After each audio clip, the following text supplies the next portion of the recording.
Kenapa saya setiap kali Zoom ini saya upayakan untuk rekam, recording, supaya apapun itu yang menjadi pelajaran kita nanti tidak akan lupa. Ini sama kayak sebuah catatan ya. Kalau kita ke gereja, kalau zaman dulu kita ke gereja kan kita bawanya buku catatan. Nah, sekarang teknologi sudah makin maju, kita bawanya rekaman. Supaya kita bisa ngulang-ngulang lagi, diulang-ulang, makin banyak ngulang kan makin bagus ya. Makin banyak ngulang, ketajaman kita akan bertambah. Nah, kita akan ngulang sedikit tentang pelayanan 5 jawatan.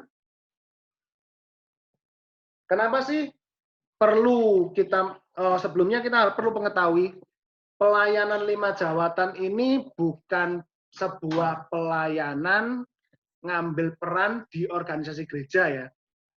Jadi tolong dibedakan, kita tidak sedang membahas organisasi gereja, kita sedang membahas masalah hati kita masing-masing. Fungsi masing-masing gereja menurut Alkitab. Fungsi masing-masing personal. Kalau saya mau ngomong gereja, hari ini kalau saya ngomong gereja, tolong buang jauh-jauh paradigma tentang organisasi, tentang gedung. Hari ini kalau kita ngomong gereja, hari ini saja kalau saya sedang ngomong gereja, itu ngomong tentang personal masing-masing dari kita. Berarti siapa tuh gereja? Kita. Saudara, saya. Itu gereja. Nah, Tuhan Yesus di dunia ini, Tuhan Yesus sudah lahir 2000 tahun yang lalu dan memulai sebuah pelayanan. Pelayanan Tuhan Yesus adalah pelayanan yang sempurna. Dia memiliki kelima jawatan ini. Dia berfungsi sebagai pelayanan kerasulan, dia berfungsi juga di pelayanan kenabian, dia berfungsi juga di pelayanan penginjilan, dia berfungsi juga di pelayanan pengembalaan, dan sekaligus dia berfungsi juga di pelayanan pengajaran. Lima-limanya Yesus punya. Nah, pelayanan kita terhadap Tuhan kalau mau maksimal, kita hanya mencontoh apa yang Tuhan Yesus lakukan. Enggak bikin pelayanan yang baru lagi, tidak. Kalaupun sekarang ini ada pelayanan-pelayanan tambahan, sifatnya aksesoris. Aksesoris ya, ingat ya, kalau misalkan makanan, main course-nya penting. Terus aksesorisnya, makanan-makanan pendamping penting, ya enggak apa-apa lah, menambah rasa lebih enak ya kan, tapi itu bukan yang utama. Ibarat main course-nya itu adalah nasi goreng, yang paling banyak porsinya 5 jawatan itu yaitu nasinya. Jangan sampai kita memperbanyak kerupuk, nasi gorengnya enggak ada. Paham ya? Jangan sampai kita memperbanyak itu. Kita pelayanan, oh pelayanan bagian apa? Oh ya, memberikan efek asap gereja supaya keren. Kerupuk, pakai kerupuk enak-enak pakai kerupuk. Tapi itu bukan esensi. Kita bahasnya yang esensi dulu. Nasinya. Nasi gorengnya adalah esensinya adalah nasi. Kalau spesial pakai telur. Jangan ngomong kerupuk. Nah, kita hari ini tidak bicara masalah kerupuk, kita ngomong esensi. 5 pelayanan ini. Dan kita semuanya harus berfungsi. Minimal 2 diantaranya. Jangan sampai kita berfungsi jadi kerupuknya, dan 5 ini kita tidak punya. Apa itu? Rasul, nabi, penginjil, gembala, pengajar. Nah, bisa enggak kita memiliki seluruhnya? 5-5-nya kita melayani full? Bisa, pasti bisa. Tapi enggak akan maksimal. Kita bukan Yesus. Ya, kita akan dalam proses menjadi seperti Yesus, tapi tidak akan semaksimal Yesus apa yang Yesus lakukan. Paling tidak, kita cari dulu 2 yang terbesar dalam hidup kita. Contoh, kalau saya contoh dalam hidup saya ini jawatan yang paling menonjol adalah guru gembala. Kelihatan kan nuansanya ketika saya memimpin, pasti yang keluar itu adalah pengajaran. Nah, nuansa-nuansa seperti itu didapat dari seorang saya yang jabatannya yang paling menonjol adalah guru. Penting? Penting. Tapi kelima-limanya harusnya di komunitas kita, kelima-limanya harus ada semua. Jangan pincang. Kalau sebuah komunitas home community, komunitas JPC mungkin, sebuah komunitas hanya punya satu saja, yaitu guru saja, yaitu saya saja, saya yakin semua pasti bosen. Ya ampun, pengajaran lagi, pengajaran lagi, pengajaran lagi. Pasti bosen. Bahasanya Kowing agak lebih kasar. Jika Anda melakukan pekerjaan pelayanan Anda di hanya satu jawatan saja, maka tunggu waktunya Anda akan mengalami kepunahan. Tak pikir-pikir, ya benar juga ya. Kalau hanya sekedar kita melakukan komunitas kita pengajaran terus, tanpa ada variasi yang lain, pasti bosan, suatu saat pasti akan ditinggal, pasti akan musnah, pasti akan punah. Lima-limanya harus punah. Komunitas kita harus dibangun. Harus ada nuansa gembala di sana. Harus ada nuansa rasul di sana. Harus ada nuansa nabi di sana. Yang saya tahu secara pasti nuansa nabinya pasti ada. Orang yang punya karunia-karunia nabi sudah ada. Orang yang punya karunia-karunia gembala, saya temukan ada. Tinggal ayo kita aktif, kita melayani secara bersama-sama. Kalau ingin tahu apa sih itu gembala, rasul, guru, nabi, seperti apa sih, tonton YouTube-nya yang di 4 minggu yang lalu. Nonton, beneran, nonton. No. Saya tidak akan ngulang lagi. Ada di YouTube, gampang toh? Ada di YouTube, nonton aja. Nanti kalau nggak tahu linknya, WA saya. Saya mendorong semua untuk melayani. Ini bukan masalah yang memimpin siapa. Oh, kan pemimpinnya kan Ko Ivan nih, home community, saya sungkan nih kalau mau melayani, mengambil peran sungkan nih. Enggak, kita melayani bersama-sama. Saya sangat terbatas.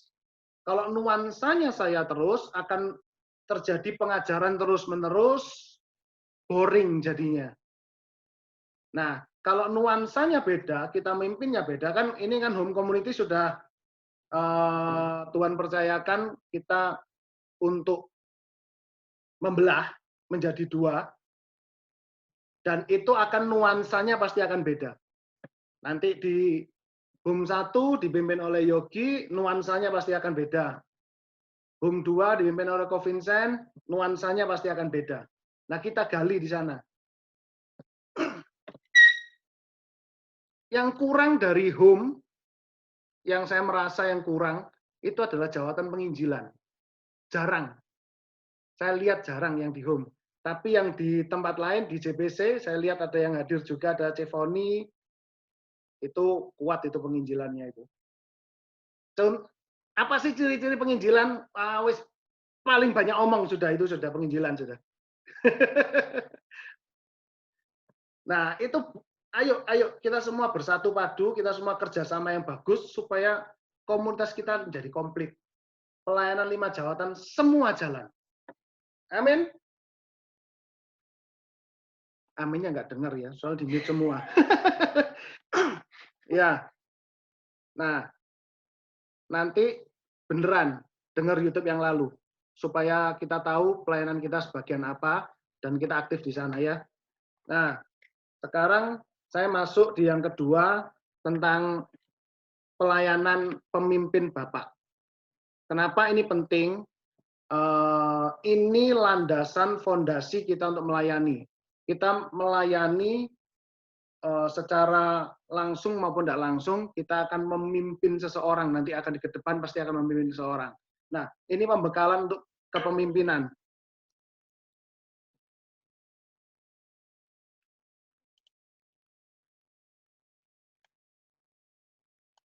Kelihatan ya? Apa sih yang perlu kita punyai, apa sih yang perlu kita bekali dalam sebuah kepemimpinan? Yaitu memiliki hati Bapak. Kenapa ini penting? Nanti kita lihat. Maliaki 4 ayat 5-6. Kalau kita ngomong Maliaki, jangan langsung punya pikiran parno, oh sedang bahas perpuluhan. Enggak. Saya enggak sedang bahas perpuluhan hari ini. Tidak ada perpuluhan. Hari ini kita sedang tidak membahas perpuluhan. Maliaki 4 ayat 5 sampai 6 saya akan bacakan. Sesungguhnya aku akan mengutus Nabi Elia kepadamu menjelang datangnya hari Tuhan yang besar dan dahsyat itu. Maka ia akan membuat hati bapak-bapak berbalik kepada anak-anaknya dan hati anak-anak kepada bapak-bapaknya, supaya jangan aku datang memukul bumi hingga musnah. Kenapa pelayanan pembapaan sangat penting? Kalau bapak-bapak tidak dipulihkan, anak-anak juga tidak akan pulih. Kalau bapak anak nggak pulih, Tuhan Yesus datang memukul bumi hingga musnah. Nah, prinsip awal bapak di kekekalan itu apa? Prinsipnya pada waktu di kejadian, itu pola-pola komunal akan terlihat di situ. Trinitas kan? Di kejadian 1 nulis, baiklah kita menjadikan, baiklah kita komunal, sebuah komunitas di sana. Nah, manusia dipercaya untuk menjadi pengelola. Bapak mempercayakan pekerjaan kepada manusia untuk mengelola bumi ini, mensejahterakan seluruh bumi. Itu menjadi tugas kita manusia dari Bapak. Nah, ada yang menarik, kalau di Maliaki 4 ayat 5 sama 6, coba perhatikan yang huruf besar itu tadi, maka ia akan membuat hati bapak-bapak berbalik pada anak-anaknya dan hati anak-anak. Nah, sekarang di Maliaki terakhir, ayat yang terakhir, ngomong seperti ini. Nah, kita lihat di perjanjian baru, di kitab Lukas juga ada hal yang sama. Lukas 1 ayat 17. Saya bacakan. Lukas 1 ayat 17, saya bacakan. Dan ia akan berjalan mendahului Tuhan dalam roh dan kuasa Elia untuk membuat hati bapak-bapak berbalik kepada anak-anaknya dan hati orang-orang durhaka kepada pikiran orang-orang benar, dan dengan demikian menyiapkan bagi Tuhan suatu umat yang layak baginya. Ketemu ada perbedaan enggak? Lukas 1 ayat 17 itu mengutip Maliaki 4 tadi. Tapi ada yang berbeda di sini. Di Maliaki 4 tertulis hati bapak-bapak berbalik kepada anak-anaknya dan hati anak-anak kepada bapaknya. Tetapi menarik yang di Lukas 1 ayat 17, hati orang-orang durhaka yang kapital ya, hati orang-orang durhaka. Jadi dari sini kita tahu bahwa kalau bapak itu tidak berperan dengan baik, anak akan berpotensi besar menjadi anak-anak yang durhaka. Anak kalau kehilangan sosok bapak, menjadi tidak memiliki identitas lagi. Jadi kalau kita dengar, oh ada cerita tentang maling kundang, kira-kira kemungkinan bapaknya nggak berperan itu. Mungkin begitu, kita kan nggak tahu cerita maling kundang ada bapaknya apa enggak kan ya. Kira-kira bapaknya hilang. Nah, kalau kita kehilangan bapak, kita kehilangan kasih sejati. Seorang anak yang mempunyai anak pasti mengaminkan ini. Mama boleh mengasihi anak sedemikian rupa, mama boleh gedebukan untuk ngerawat anak. Tapi yang dicari anak, heran, mesti papai. Kenapa begitu? Ya ini, sosok bapak memang sangat penting. Jadi besok ya, Yung, ingat, yang mau punya anak, bapak sangat penting. Meskipun mamanya adalah superwoman, bisa melakukan segala hal, percayalah, nanti melek mata itu yang dicari papa dulu yang mana. Mana papa, mana papa. Jadi hati-hati, seorang laki-laki berat. No sense of destiny. Apa no sense of destiny? Hanya seorang bapak yang tahu, yang bisa membimbing anaknya untuk mencapai tujuan Allah sebenarnya. Itu hanya seorang bapak. Ibu ada perannya? Ada. Ibu membackup, menjadi penolong. Tapi yang bisa menemukan panggilan sesungguhnya dari anak itu, bapaknya. Contoh, saya ini punya anak Melvino. Dari kecil, dia punya ketertarikan yang spesifik, yaitu tentang mobil. Nah, kalau bapaknya berperan, Bapak ini kan tahu, oh anak ini kira-kira ketertarikan mobil. Kemungkinan masa depan saya akan aturkan dia bagaimana caranya supaya dia menggeluti bidang yang dia sukai, yaitu mobil, otomotif, bagian otomotif. Itu Bapak yang menemukan. Bapak yang mengarahkan. Fungsi Bapak. Kerohanian ya sama. Kalau anak-anak rohani kita yang dipercayakan Tuhan kepada kita ndak kasihi mereka, kita ndak cintai mereka, kita ndak berperan kehidupan mereka, maka kerohaniannya dia tidak akan memiliki identitas. Dia ndak akan merasakan kasih Bapak itu, apalagi mengasihi orang lain. Dia akan cenderung egois. Dan terlebih lagi, dia nggak akan tahu, aku jadi orang Kristen ini tujuannya apa toh? Disuruh Tuhan nyapo toh? Nggak akan tahu. Panggilan 5 jawatan hanya tinggal kenangan saja. Dia akan menjadi, saya akan lahir sebagai jemaat, tumbuh sebagai jemaat, besok mati pun juga sebagai jemaat. Nggak akan berperan. Nah, panggilan itu ada pada kita sekarang. Yang mengetahuinya hari ini, panggilan ada di Bapak, Ibu, Saudara, teman-teman sekalian. Kita semua harus ambil peran sebagai Bapak. Kalau kita ngomong tentang Bapak ini, bukan isunya gender ya. Loh saya kan perempuan, berarti urusannya yang laki-laki, suami-suami. Oh tidak. Tidak. Semua bisa, semua wajib ngambil peran sebagai Bapak. Secara roh, secara rohani, secara fungsi.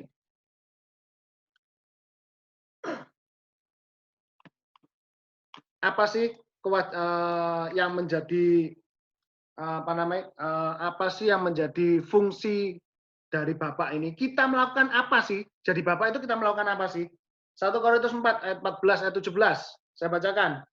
Hal ini kutuliskan bukan untuk memalukan kamu, tetapi untuk menegur kamu sebagai anak-anakku yang kukasihi.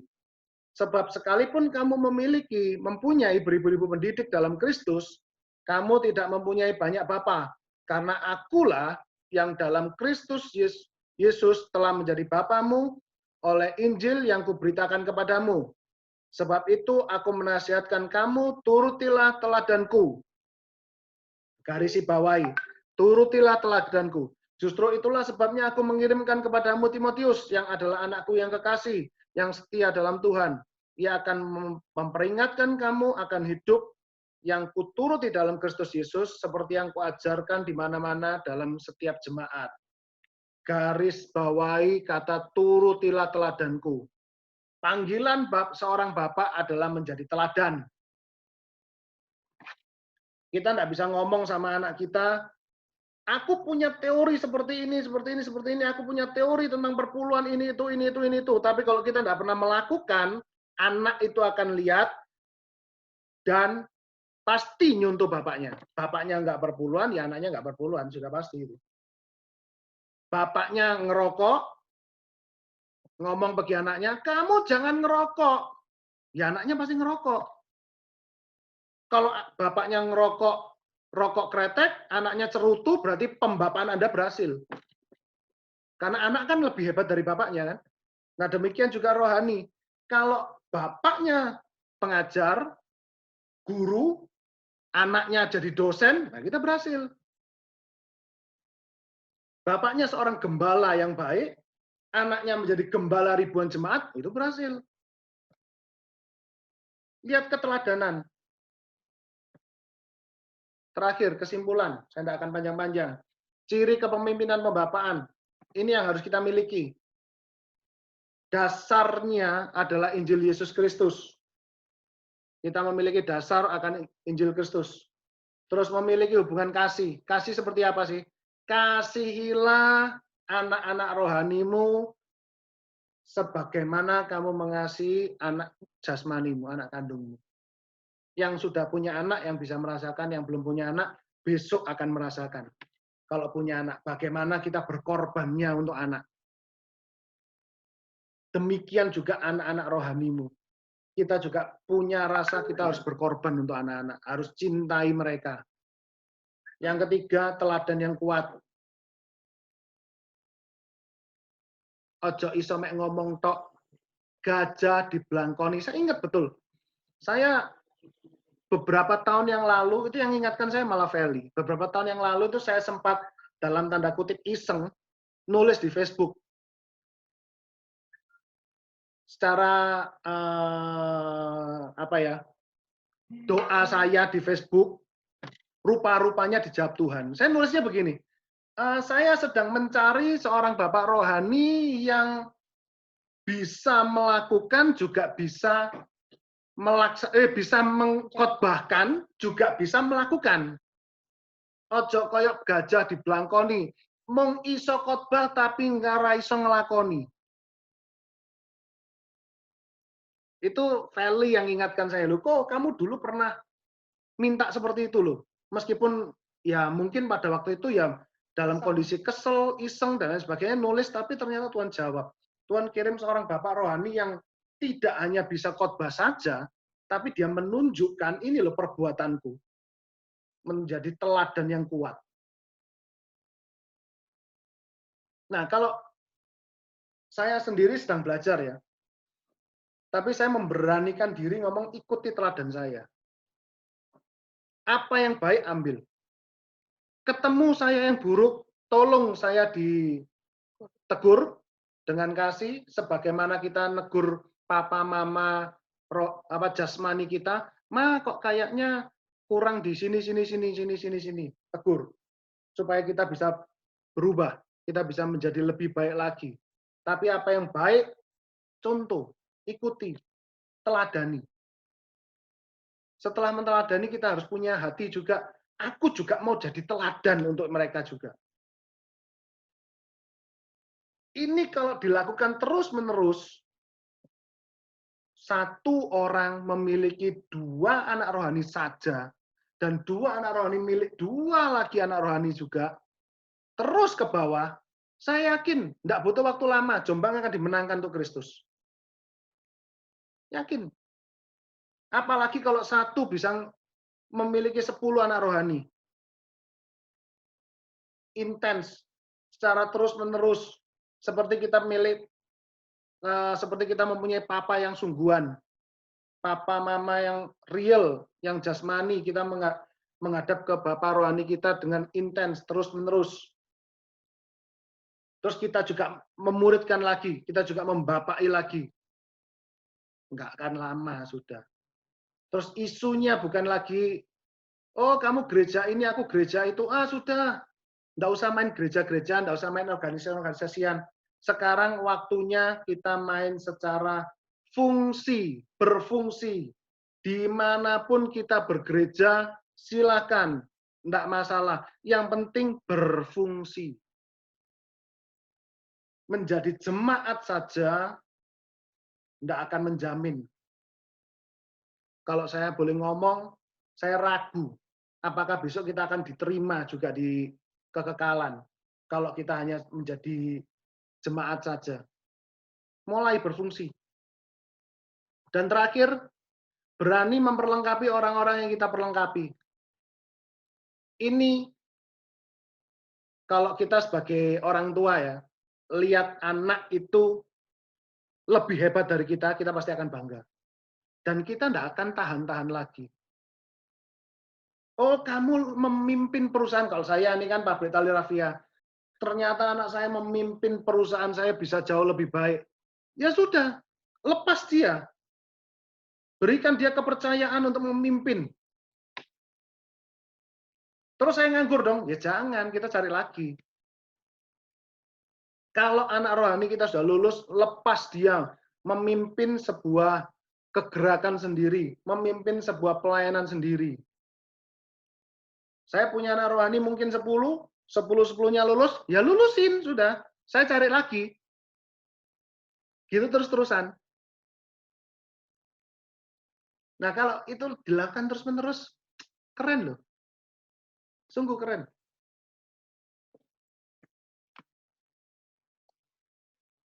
Mungkin cukup sekian dari saya. Nanti dilanjutkan oleh Bapak Wahyu Immanuel. Ko?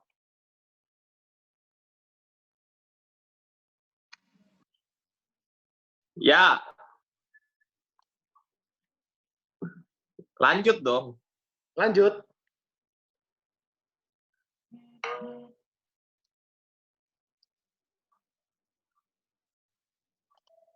Masih ada yang mau dibicarakan? Nah, Lanjut aja. Lanjut aja.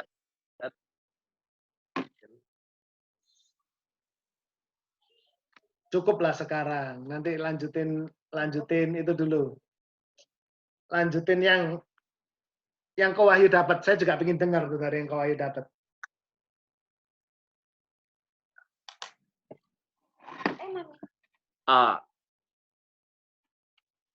Memang kalau bicara kepemimpinan, maka nggak ada kekuatan lain selain daripada keteladanan. Sebagai pemimpin seharusnya kita memprioritaskan yang seharusnya kita prioritaskan.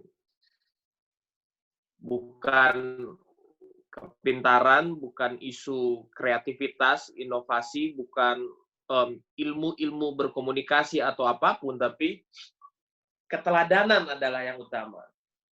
Maka itu memang seharusnya kita semua sebagai seorang pemimpin menyadari dan betul-betul menjadikan hal sederhana ini prinsip kita, bahwa jabatan itu bukanlah fasilitas untuk kita bisa memerintah orang lain. Ini saya rasa bisa berlaku dimanapun. Bukan hanya di dalam isu kerohanian, gereja, tapi dalam semua aspek kehidupan, marketplace. Bahwa ketika kita punya jabatan, itu adalah kesempatan untuk kita, itu adalah fasilitas untuk kita bisa melakukan sesuatu lebih dulu, sehingga menginspirasi orang lain untuk ikut melakukannya.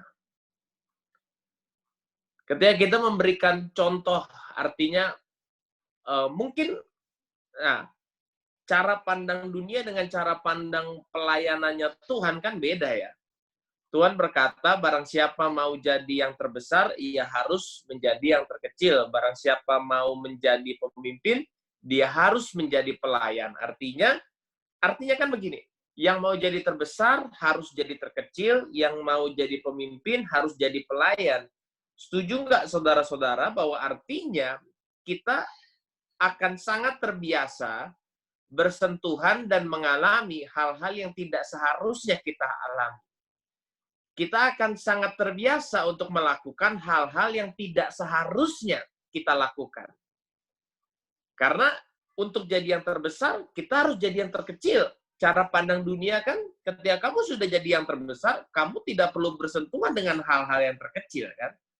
Ketika kamu sudah jadi pemimpin, kamu nggak perlu lagi bersentuhan dengan hal-hal menjadi pelayan. Tapi di dalam Tuhan, caranya Alkitab beda. Waktu kamu jadi terbesar, kamu harus makin sering bersentuhan dengan hal-hal yang terkecil. Waktu kamu jadi pemimpin, kamu harus lebih sering bersentuhan dengan hal-hal menjadi pelayan. Apa itu artinya? Itu artinya keteladanan, kan? Itu artinya keteladanan. Memberikan contoh hidup yang nyata. Makanya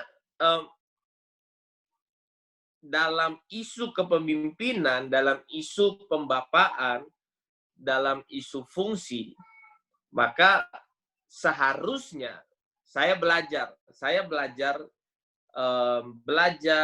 makin lama hidup, makin merenung, makin mencoba berpikir, dan saya menemukan seharusnya kita sudah mulai lagi menjadi sulit untuk berkata tidak bisa, tidak mungkin, karena kita yang harus menjadi tonggak ketika sesuatu itu sulit dan orang-orang berkata sulit, dan kita pun tahu itu sulit, tapi kita nggak boleh berkata itu sulit. Supaya masih tetap ada jangkar, orang-orang akan tetap punya pendirian, mereka bisa melakukannya. Kita sentuh sedikit isu pembapaan ya.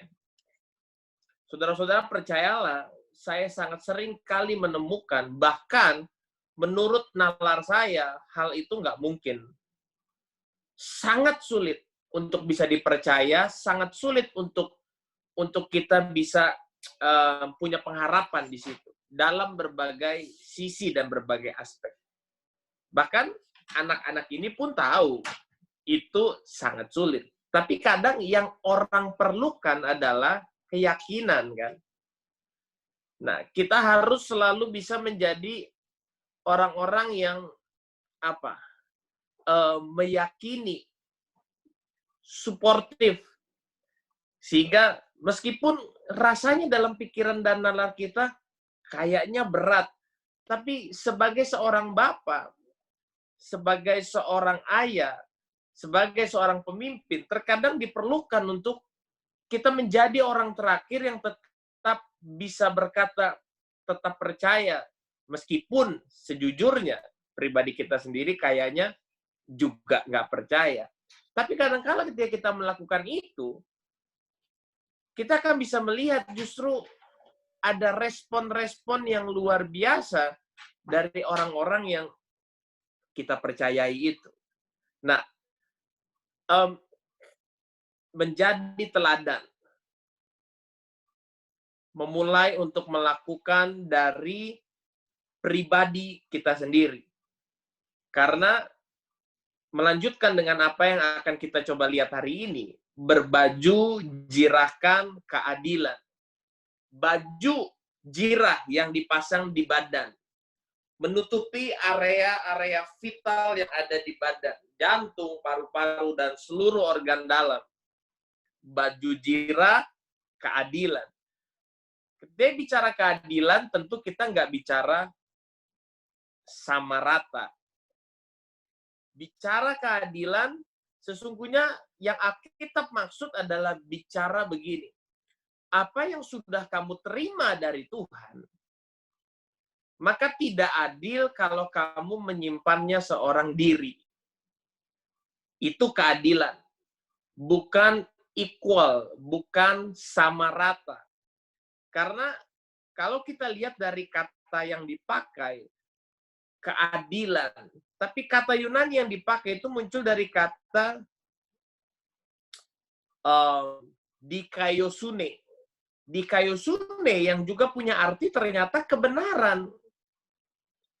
Jadi baju jirah keadilan itu pun secara kata asli itu lagi berkata begini, kamu pun harus memakai kebenaran. Kebenaran.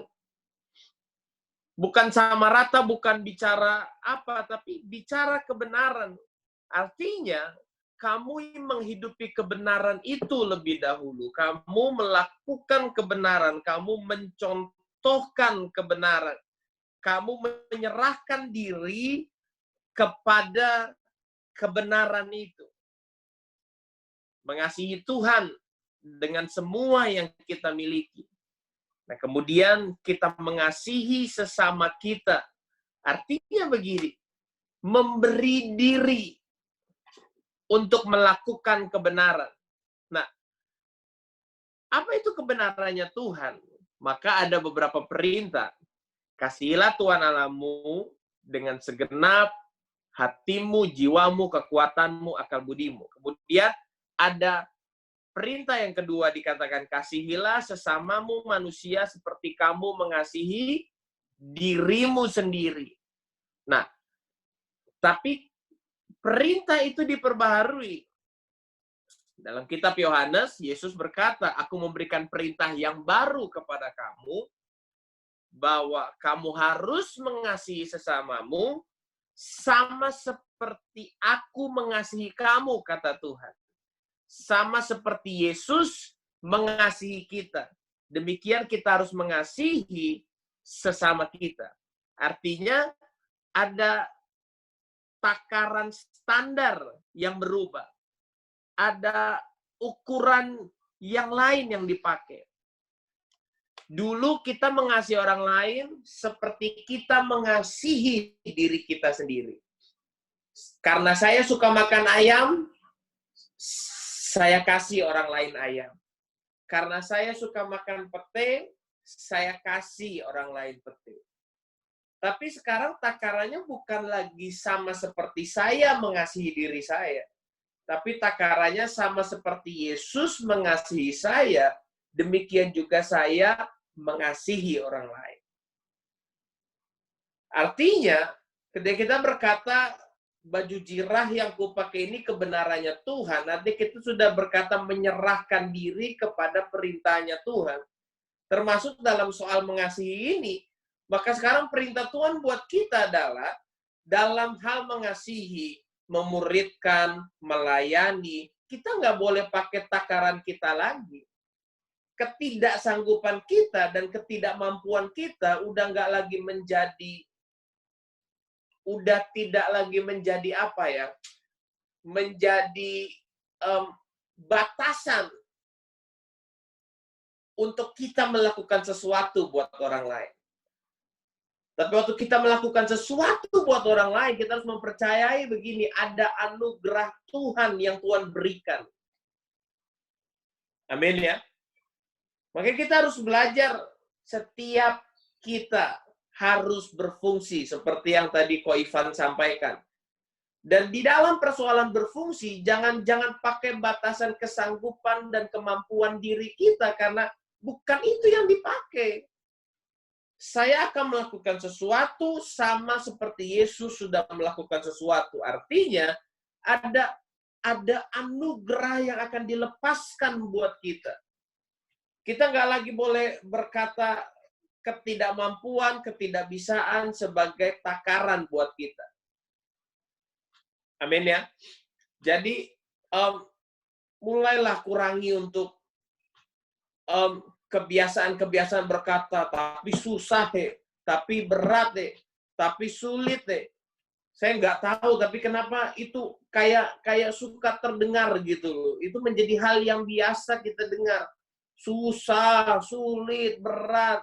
Ya, kalaupun realitanya seperti itu, tapi itu nggak boleh menjadi sesuatu yang terpatri dan kita percaya. Kita harus percaya ada anugerah Tuhan di dalamnya. Nah, memang dunia memerlukan teladan-teladan yang muncul. Jombang memerlukan teladan-teladan yang muncul. Lingkungan sekitar kita memerlukan teladan-teladan yang muncul. Oke. Yohanes 3 ayat 16. Karena begitu besar kasih Allah akan dunia ini, sehingga dia rela mengaruniakan anak yang tunggal, supaya percaya kepadanya tidak binasa, melainkan beroleh hidup yang kekal. 1 Yohanes 3 ayat yang ke-16 berkata, kita sudah mengetahui kasih Tuhan. Kasih Tuhan yang kayak bagaimana? Kasih Tuhan yang merelakan, menyerahkan, mengaruniakan anaknya yang tunggal. Maka 1 Yohanes 3 ayat 16 berkata, maka kita pun wajib menyerahkan nyawa kita untuk saudara-saudara kita. Kita pun wajib melakukan semuanya buat saudara-saudara kita. Percayalah bahwa makin kita dalam ikut Tuhan, makin kita akan mengerti bahwa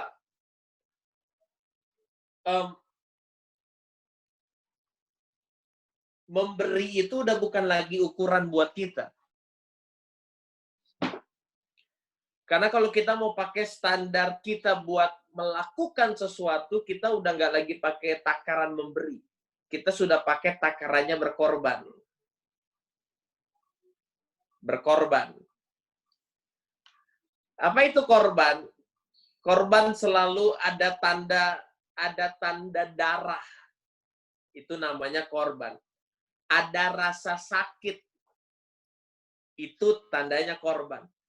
Mungkin ini agak kurang kurang biasa disampaikan, tapi kalau kita mau alami pertumbuhan, kita harus bisa melihat begini, harusnya kehidupan kekristenan kita sangat terbiasa dengan rasa sakit.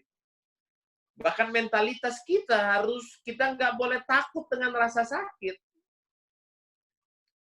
Karena setiap ada rasa sakit, berarti kita tahu kita belajar berkorban.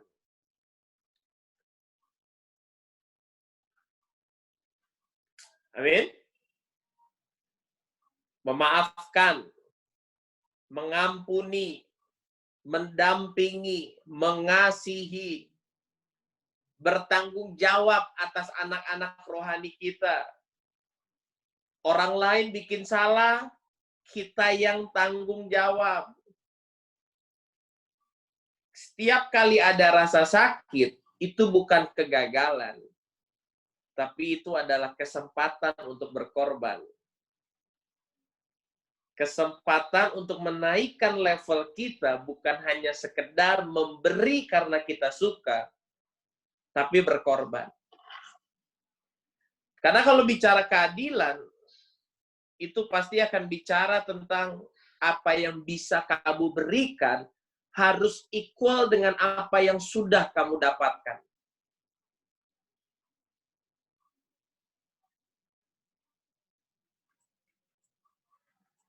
Pelan-pelan ya, kita ulangi ya. Bicara adil adalah begini. Apa yang kita berikan harus sama dengan apa yang kita dapatkan. Habis dong. Nggak ada sisa dong. Awas kalau ada yang bilang tekor ya. Kita tidak percaya tekor. No. No. Ada anugerah Tuhan. Oke. Jadi Alkitab bikin cerita. Lagu yang sering kita nyanyi. Dia yang kaya rela jadi miskin supaya kita jadi kaya. Oke? Ya. Kenapa kita jadi kaya?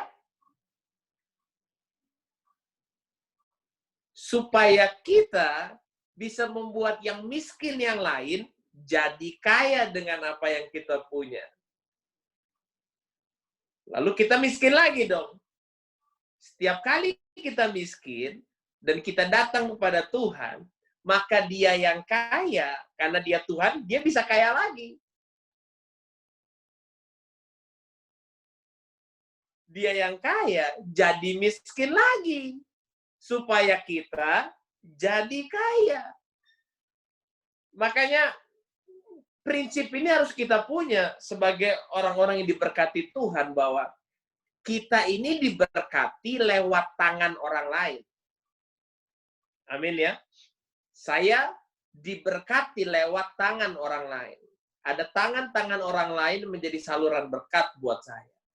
Tapi saya juga harus tahu bahwa tangan saya pun adalah saluran berkat bagi hidup orang lain juga. Amin. Jadi, nggak ada istilah tekor dalam Tuhan. Saya sangat tidak mempercayai ada tekor dalam Tuhan. Tidak. Pas, iya. Habis, mungkin. Tapi minus, tidak. Oke, kita lihat lagi dalam cerita yang lain. Semua tahu ayat yang favorit ini kan. Sebuah takaran yang dipadatkan, digoncang, tumpah keluar, kemudian akan diisi kembali. Betul ya? Kenapa dia diisi kembali? Supaya bisa dipadatkan lagi dan tumpah keluar lagi. Dan setiap kali tumpah keluar, dia akan diisi lagi kembali. Nah, tapi tentunya ayat itu kan nggak bicara uang. Ya entah bagaimana, tapi kok lebih sering ayat itu bicara tentang uang gitu ya, dipakai untuk perihal memberi. Kalau kamu memberi, kamu akan dipadatkan dan diisi kembali, tapi tidak pernah bicara itu. Ayat itu bicara, kalau kita baca perikopnya naik ke atas semua, hal itu bicara tentang ketersediaan hati. hal menghakimi, hal mengampuni, hal memaafkan, itu ketersediaan hati. Kamu punya tidak hati yang bersedia untuk mau memaafkan, mengampuni, berkorban, rela. Dalam bahasa yang Ko Ivan tadi pakai, untuk berfungsi dalam pelayanan. Tentunya kalau kita bicara pelayanan, kita menyepakati lingkup yang sangat besar, bukan hanya sekedar gereja atau organisasi, tapi kehidupan. Kita bagi berkata, ketika kau punya hati yang rela, mau berkorban, mau apa aja, yuk, mau dibohongi, mau disusahin, mau disakitin, mau direpotin. Kita punya hati yang itu, kita nggak perlu khawatir karena setiap kali ada yang tumpah keluar dan itu manusiawi. Mungkin kita alami sedih, alami kecewa, kehilangan. Setiap kali ada yang tercabik dan diambil oleh orang lain. Garis bawahi kata ini, diambil oleh orang lain. Ya. Itulah yang Alkitab bilang, maka dia akan mengisi kembali apa yang diambil orang lain itu. Supaya apa? Supaya nanti ada orang lain lagi mau ngambil, dia bisa ngambil lagi. Amin. Jadi, jangan takut untuk memberi hidup. Itulah berkata baju jirah keadilan. Apa yang sudah kamu terima, apa yang kamu berikan harus sama dengan apa yang sudah kamu terima. Apa yang kita terima. Oke.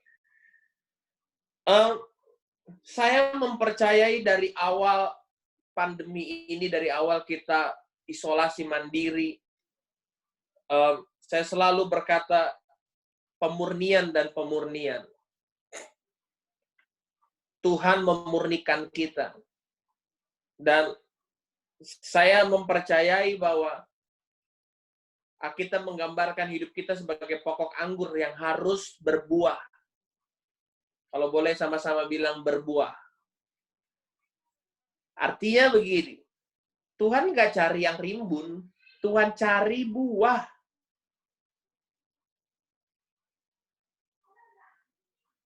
Ternyata kalau kita mau jujur, kita boleh rimbun, tapi belum tentu kita berbuah. Saya pribadi jujur melihat, saya pakai contoh organisasi kami saja lah, gereja kami.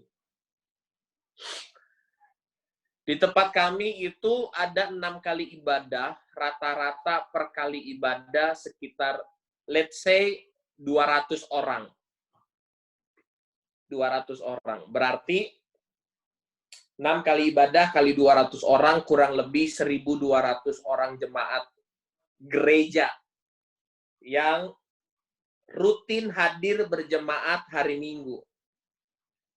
Kemudian terjadi pandemi, tidak boleh ada kebaktian di dalam gereja. Lalu kita mencoba memfasilitasi untuk ada kegiatan-kegiatan online yang dijalankan secara streaming. Tapi kalau kita lihat traffic online-nya, dan kita melihat siapa-siapanya, kita harus berani jujur berkata dengan sangat rendah hati bahwa 1.200 orang yang rajin beribadah rutin setiap mingguannya, ternyata ikatan mereka kepada gedung gereja yang adalah kepada kebiasaan, kepada kalau hari Minggu ya memang sudah layaknya ke gereja, dan mungkin ada yang mungkin dipaksa keluarganya yang lain, apa, bagaimana. Saya berani jujur berkata, artinya memang kelihatannya rimbun, tapi mungkin orang-orang yang tertanam berbuat tidak semuanya.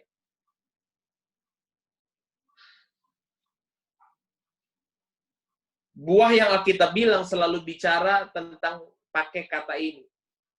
Dan buahmu harus tetap. Betul ya? Buahmu harus tetap. Apa itu buah yang tetap? Buah yang tetap ternyata bukan pelayanan. Bukan buah pelayanan, bukan buah organisasi, apalagi gedung dan fasilitas. Sehebat-hebatnya kita melayani di dalam gereja, akan ada waktu kita tidak melayani lagi. Setuju ya? Sehebat-hebatnya kita mempunyai sistem, akan ada waktunya kita akan keluar daripada sistem itu.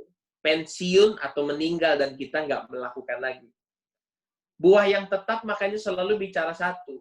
Jiwa-jiwa anak-anak rohani. Itulah buah-buah yang tetap. Di mana dia akan tetap ada sampai pada kekekalan. Itu buah yang tetap. Kita masuk surga, anak-anak rohani kita masuk surga. Kita bersama-sama di surga. Itu buah yang tetap sampai pada kekekalan.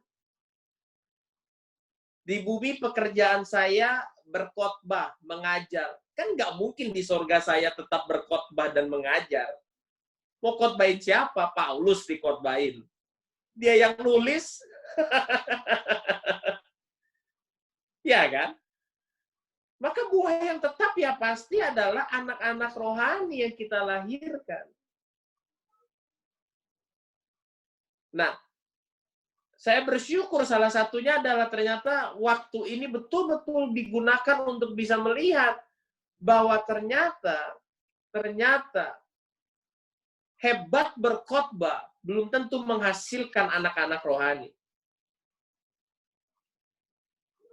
Dan sangat terbukti tidak punya jabatan di dalam gereja, tidak punya kehebatan yang terpakai di dalam gedung gereja, bukan berarti dia tidak melahirkan banyak anak-anak rohani.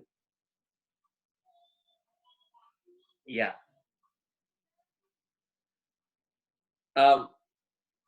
Jujur, izinkan saya mengungkapkan pujian dan kebanggaan sama Ko Ivan luar biasa. Mengcover banyak aktivitas, melakukan banyak hal, dan ya tidak terhentikan hanya karena gereja selesai, tapi tetap melakukan hal-hal yang baik. Sama seperti kita semua, artinya kesempatan melayani dalam gereja harus kita manfaatkan dengan baik. Harus kita responi dengan positif.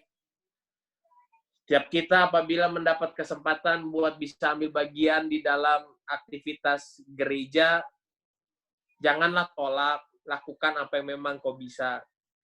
Tapi kita harus ingat ini, bukan itu puncak karir kita. Bukan itu puncak pengejaran hebatnya kita. Lantas kalau kita tidak ada di situ, kita nggak boleh merasa tidak berharga. Tidak. Karena jiwa-jiwa sesungguhnya itu ada di luar gereja. Jauh lebih banyak. Kita harus jujur mengakui. Jiwa-jiwa ada di sekitar kita. Itu yang harus terus menjadi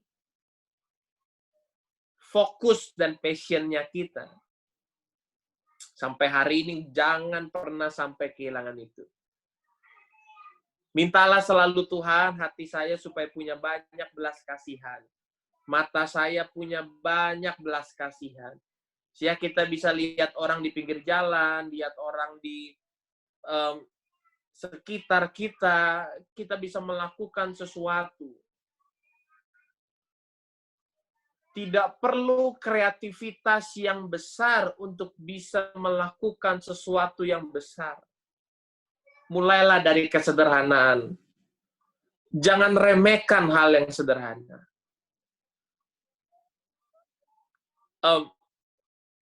Ada sebuah cerita di negara Bangladesh. Bangladesh negara atau kota ya, pokoknya Bangladesh. Di Bangladesh ada sebuah tim misi yang ditaruh di sana. Sebuah organisasi misi dari yang base camp-nya ada di Hong Kong. CCMN, Cell Church Mission Network, yang aktivitasnya dalam mengirim tenaga misi ke kemana-mana, ke ujung dunia. Mungkin kalau ada yang dari Jombang, Mojokerto, Kediri, ada orang-orang yang bersedia diutus, bisa kontak saya untuk kita jejaringkan nanti diutus ke bangsa-bangsa jadi tenaga misi. Nah, ada tim dari Korea yang sudah ready dan siap pergi ke Bangladesh. Ada yang unik, salah satu ayah dari tim yang di Korea itu,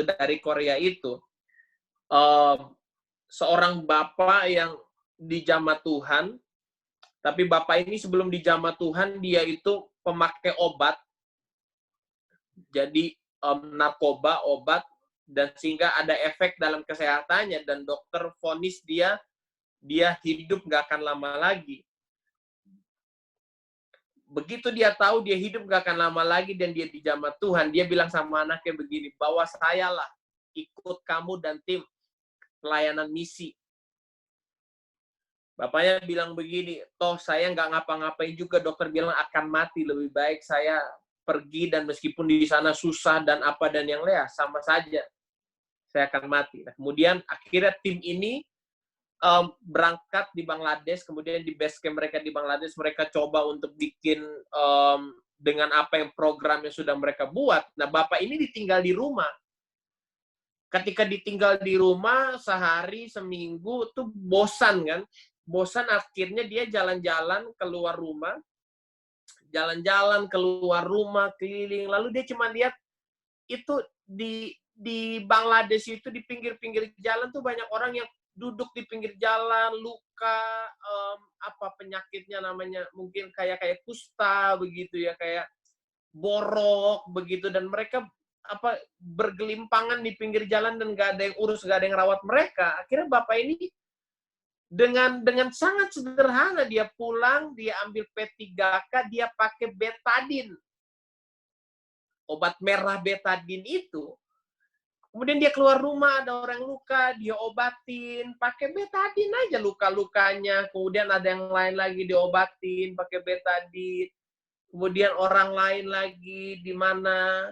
Terus kemudian akhirnya hari-hari dia hanya berisi dengan berkeliling bawa kotak P3K, ngobatin orang luka-luka, dan luar biasanya puluhan orang, ratusan orang dijamah Tuhan.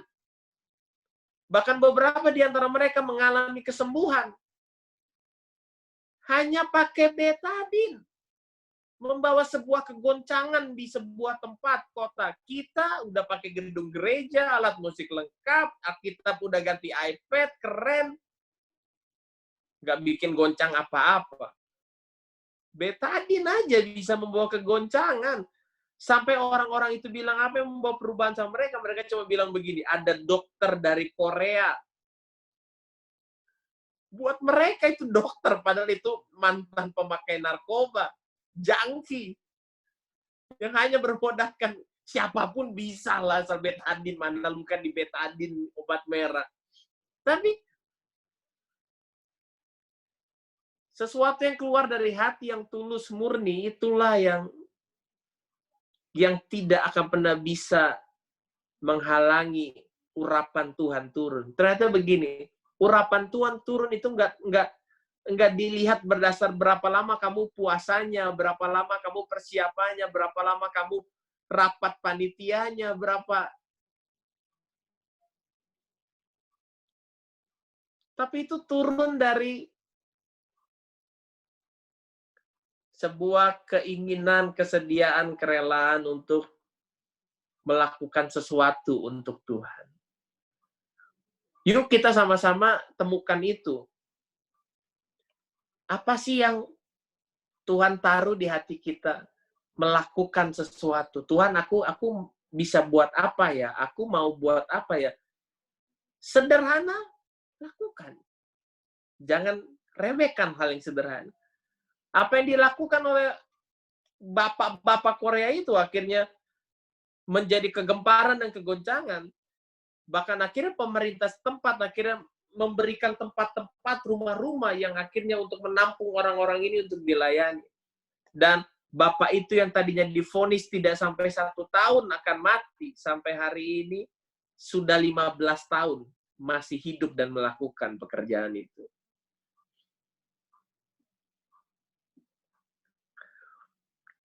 Tuhan itu tidak pernah pakai persyaratan protokoler A, B, C seperti yang maaf kita harus berkata gereja dan organisasi pakai. Tuhan nggak begitu cara kerjanya. Bukan berkata untuk menyerang organisasi atau gereja, tapi ini harus menjadi prinsip yang kita simpan, ya. Kalau kita mau berkata Tuhan bekerja, Tuhan tuh nggak pernah pakai syarat, oke, kamu harus rapat dulu, pakai visi, misi, program, budgeting, dan dah. Ketika ada orang yang punya hati belas kasihan itu hatinya Tuhan. Kalau pengen tahu hatinya Tuhan apa, belas kasihan, sudah. That's it.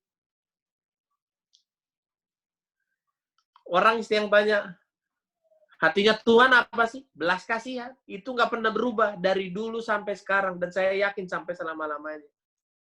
Belas kasihan Tuhan buat orang-orang. Belas kasihan Tuhan untuk jiwa-jiwa. Belas kasihan Tuhan buat umat manusia. Makanya hatinya Tuhan nggak pernah pada renovasi gedung gereja. Hatinya Tuhan nggak pernah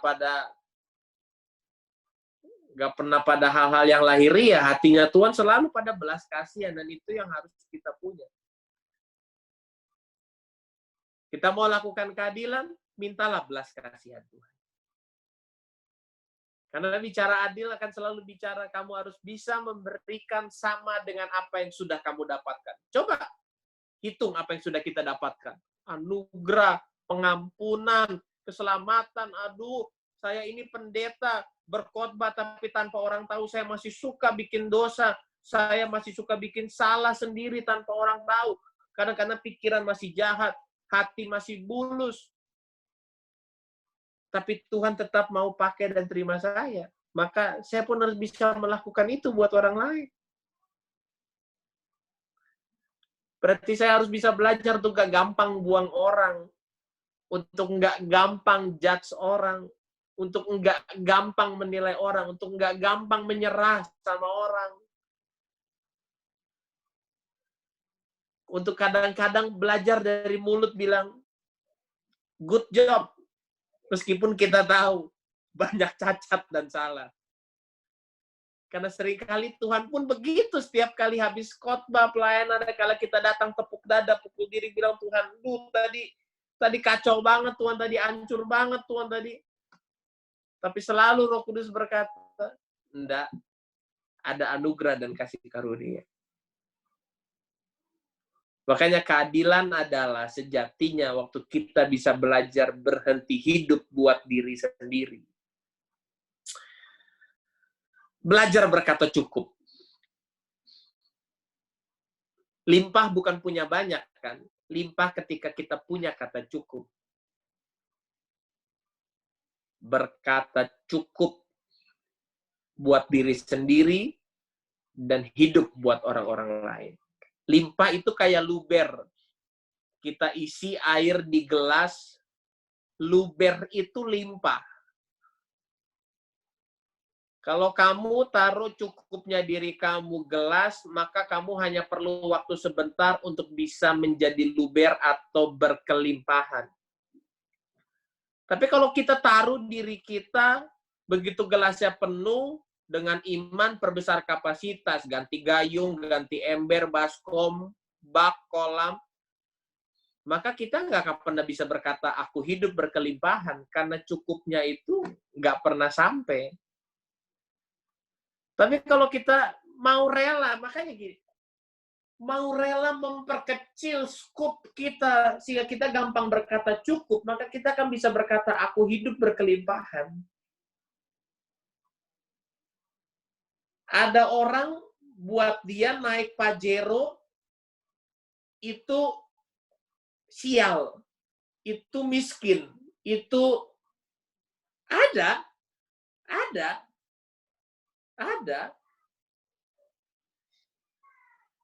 Tapi kalau kita mau memperkecil skup ego kita, kedagingan kita, hawa nafsu kita, maka mungkin kita akan bisa menjadi orang yang berkata, naik Innova saja udah rasanya, wow, kayak naik kereta kuda yang ditarik malaikat sorga gitu. Udah, wah, nyaman sekali. Bisa.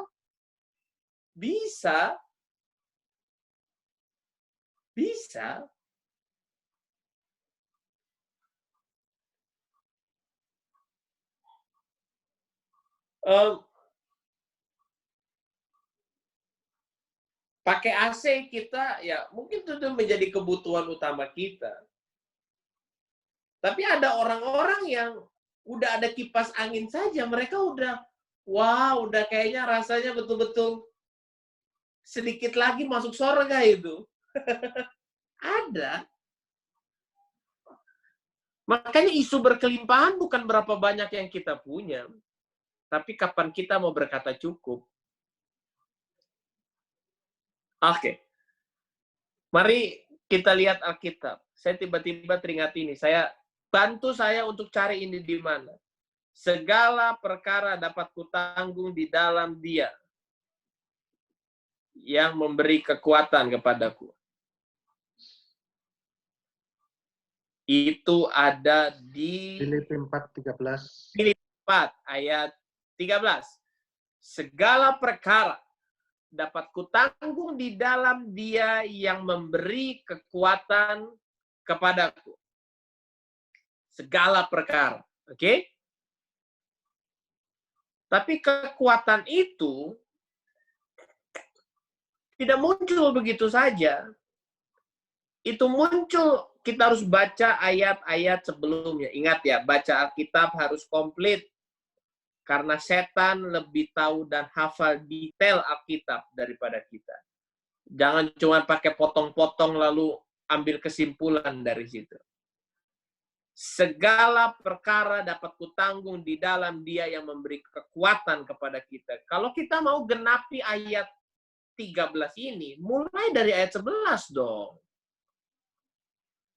Ayat 11-nya bilang apa? Kukatakan ini bukanlah karena kekurangan. Perkataan apa? Nah, harus muncul penasarannya kan? Kukatakan ini, berarti Paulus mengatakan sesuatu. Apa yang Paulus katakan? Ayat 10, aku sangat bersuka cita dalam Tuhan. Sukacitanya Paulus, sumbernya apa? Baca ayat 10. Bahwa akhirnya pikiranmu, perasaanmu bertumbuh kembali untuk aku. Memang selalu ada perhatianmu, tetapi tidak ada kesempatan bagimu. Sukacitanya Paulus ada pada jiwa-jiwa, anak-anak rohaninya.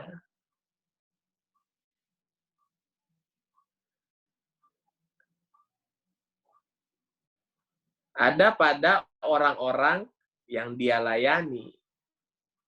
Itulah buahnya Paulus. Paulus nggak bersuka cita kan dia menjadi rasul hebat dan apa, tapi ya karena dia melihat pikiran dan perasaan yang bertumbuh. Oke, pemimpin, ingat jangan pernah bersuka cita atas jumlah. Jangan pernah bersuka cita atas fasilitas hebat besar. Jangan pernah bersuka cita atas hal-hal yang lahiriah selain daripada pertumbuhan jiwa-jiwa. Ya. Ayat 11 berkata, katakan ini bukanlah karena kekurangan, sebab aku telah belajar mencukupkan diri dalam segala keadaan. Aku tahu apa itu kekurangan, aku tahu apa itu kelimpahan. Dalam segala hal dan dalam segala perkara, tidak ada sesuatu yang merupakan rahasia bagiku. Dalam hal kelaparan, dalam hal kenyang, dalam hal kelimpahan, dalam hal kekurangan. Paulus ngalamin semuanya. Dan waktu Paulus ngalamin semuanya, Paulus belajar berkata begini, mencukupkan diri dalam segala keadaan. Oke, mencukupkan diri dalam segala keadaan. Ulang ya, mencukupkan diri dalam segala keadaan. Berarti cukup atau tidak?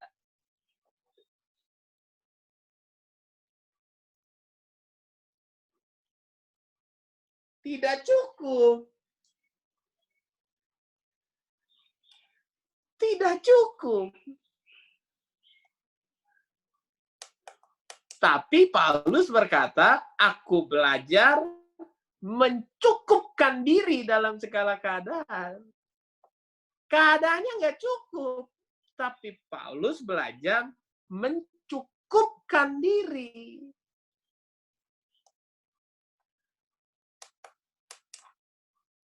Itulah yang membuat akhirnya Paulus bisa berkata begini, segala perkara dapat kutanggung di dalam Dia yang memberi kekuatan kepada kita. Nah, berarti kekuatan untuk apa? Mencukupkan diri. Kekuatan untuk tetap menjaga mentalitas, baju jirah, keadilan, hati dan pikiran, untuk tetap tidak punya playing victim mentality, untuk nggak punya mentalitas korban, tapi selalu percaya ada sufficient daripada Tuhan, ada anugerah kecukupan daripada Tuhan. Selalu ada tersedia kemampuan, kekuatan untuk kita bisa berkata, aku mencukupkan diri. Artinya, aku nggak kurang, aku nggak minus, aku nggak lapar, sekalipun mungkin realita dan keadaannya. Tapi kita selalu punya kekuatan untuk bisa berkata, Christ is enough. Amin. Nah, ini mentalitas yang mesti kita bangun, kan? Sehingga setiap kali kita menghadapi apapun, situasi, persoalan, pergumulan, tantangan, pengambilan keputusan,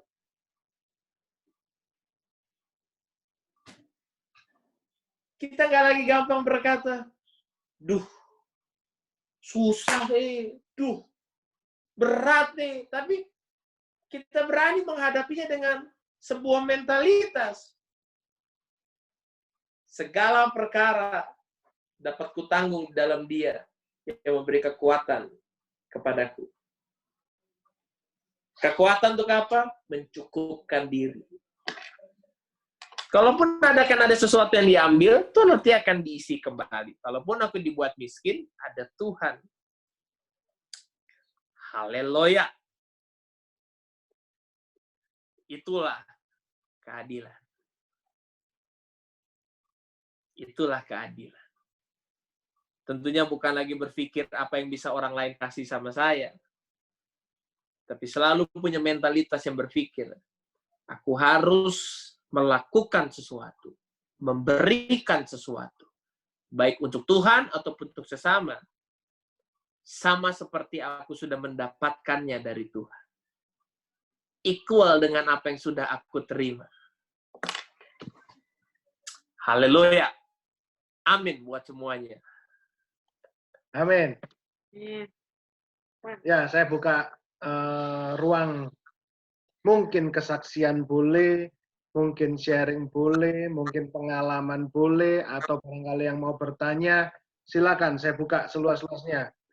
Kalau mau bertanya via ngomong, unmute terus ngomong. Kalau ada yang bertanya via chat, juga boleh, nanti saya bacakan. Yung, ada yang mau ditanyakan? Mau cerita sedikit kok. Ya.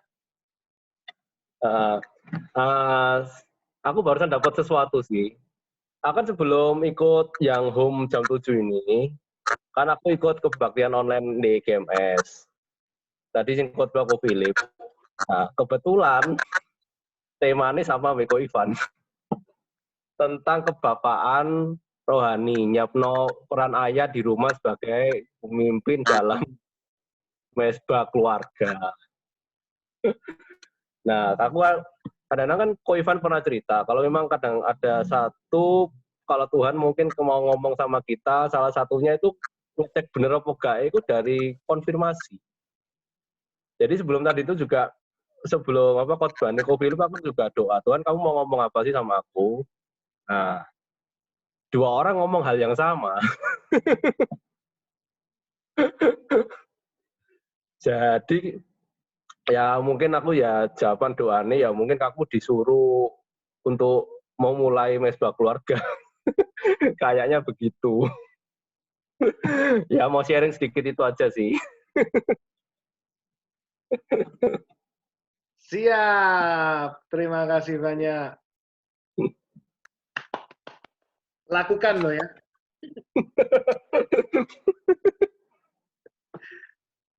Yang lain, ada yang pengen kesaksian, ada yang pengen sharing, apa yang mau didapat? Ayo, mumpung masih ada waktu.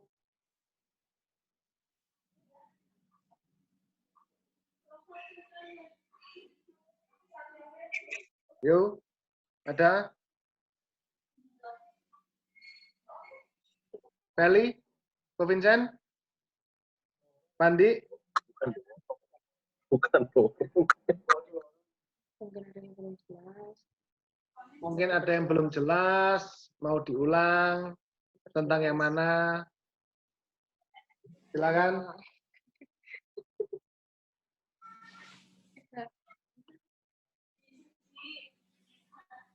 Itu kepalanya enak sekali kayaknya kok ya.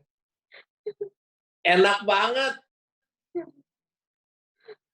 Enak banget. Rasanya ringan sekali ya, Wahyu ya. Nggak usah nyisir, nggak usah, aduh, menyenangkan sekali. Membuang satu pikiran kecil, satu hal kecil dari pikiran kita tuh membahagiakan.